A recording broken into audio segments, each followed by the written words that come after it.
Quais são as vantagens e desvantagens das principais arquiteturas cognitivas contemporâneas da neuropsicologia comparativamente à neuroimagem funcional?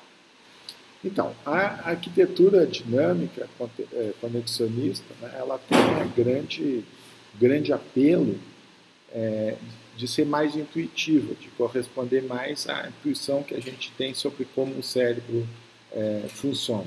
E a arquitetura da inteligência artificial clássica não tem esse apelo. Do ponto de vista da eficiência, elas são iguais, as duas conseguem ter o mesmo sucesso em termos, né, de inteligência artificial. Havia uma limitação das redes neurais, que elas não conseguiam processar a informação de forma sequencial e simular algumas características da linguagem, mas isso foi resolvido com a introdução dessa camada contextual, né? As redes neurais, elas têm também um grande apelo relacionado ao fato de que os exames de neuroimagem mostram padrões distribuídos de ativação cerebral quando a pessoa está realizando uma determinada tarefa. Então, quando a pessoa vai realizar uma tarefa sintática, semântica, fonológica, assim por diante, vai ativar o hemisfério esquerdo, mas não existe uma área que seja responsável pela sintaxe, outra área que seja responsável pela semântica. Então, os estudos de neuroimagem funcional, eles sugerem que a informação é processada, representada no cérebro de maneira distribuída, né? Só que tem algumas questões aí envolvidas, né? Uma delas é de que os atuais métodos de neuroimagem funcional, eles têm uma resolução temporal muito ruim. Então, eles só conseguem discriminar eventos que acontecem com uma resolução temporal em torno de 2 segundos. As evidências psicofísicas que a gente tem, entretanto, indicam que no período de 1 segundo acontece muita coisa no cérebro que é organizada sequencialmente e que esses métodos de neuroimagem, como a ressonância magnética funcional, não conseguem captar. Existem estudos muito bonitos com eletrocorticografia, né, pacientes que são submetidos à cirurgia de epilepsia que colocam grades de eletrodos em determinadas áreas do córtex e aí é possível registrar potenciais de campo, né, um número grande de neurônios que tem várias fases.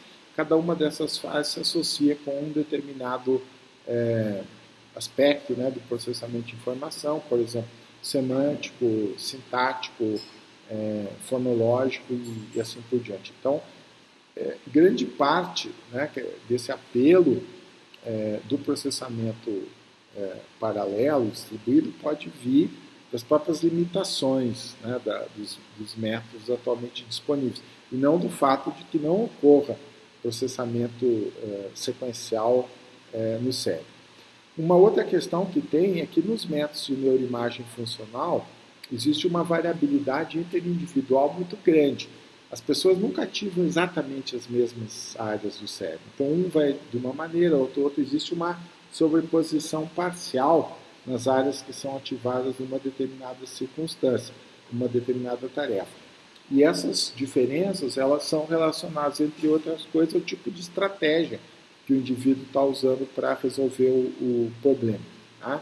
Então, uma maneira da gente entender essas diferenças entre os estilos, arquitetura, estilo de processamento de informação e as diversas tecnologias, neuroimagem, neuropsicologia, é uma ideia que vem lá da filosofia positivista da ciência, que é a ideia de que na pesquisa você tem 2 momentos, 2 circunstâncias, né?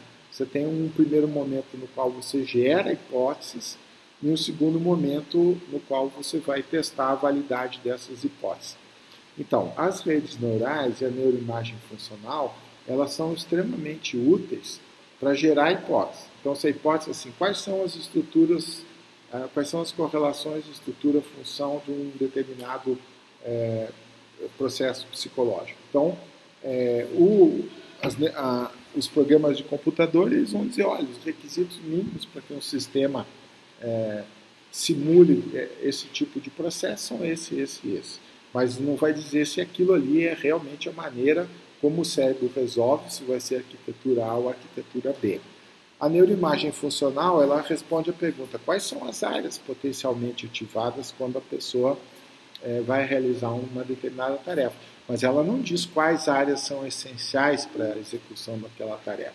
Então, só a neuropsicologia, o estudo de pacientes com lesões e um método mais recente, né, que é a estimulação magnética transcraniana, que consiste em fazer uma ablação funcional, dar um pulso magnético em cima de uma determinada área lá do córtex parietal e frontal, perturba o funcionamento de um determinado processo psicológico e examina as consequências disso. Então, esses métodos que são baseados na análise, né, das consequências de lesões, eles permitem identificar que áreas, né, cerebrais, corticais, são cruciais, elas são um sine qua non para o desempenho, né, para a implementação de um determinado processo psicológico. A gente pode entender isso assim, quer dizer, como é que você vai identificar os hubs, né, aqueles elos da rede que são os mais importantes, que funcionam, né, redistribuindo informação, integrando informação de várias unidades que às vezes até estão dispersas por regiões geográficas bem distintas do cérebro, de maneira distribuída, estilhaçada e assim por diante.